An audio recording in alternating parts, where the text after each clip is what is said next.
Dušu mi pokloni. Desanka Maksimović.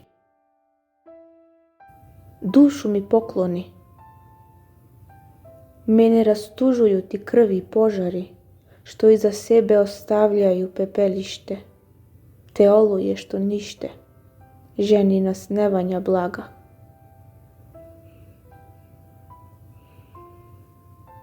Dušu mi pokloni.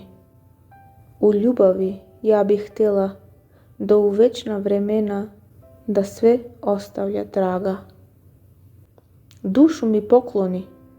Meni je malo taj trenutak zaborava, to nestrpljivo krvi htenje.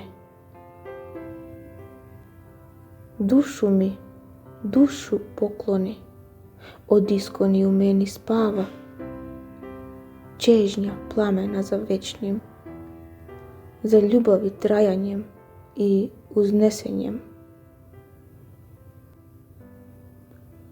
Ja sam žena i ne čeznem samo za vrilim ljubavničkim bdenjem, posle kojeg duša pada.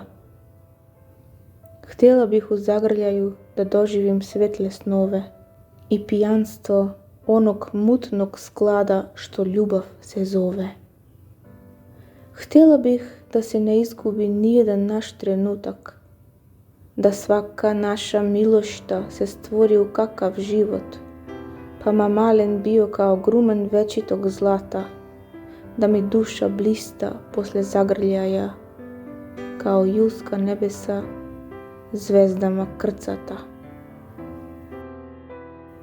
Dušu mi pokloni, pričaj mi svoje snove u tami, pričaj mi detinjstva sećanja,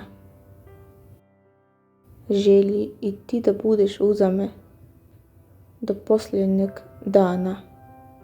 Dušu mi pokloni i zadnju joj česticu svaku i najlakši dašak svaki njenog bezdana.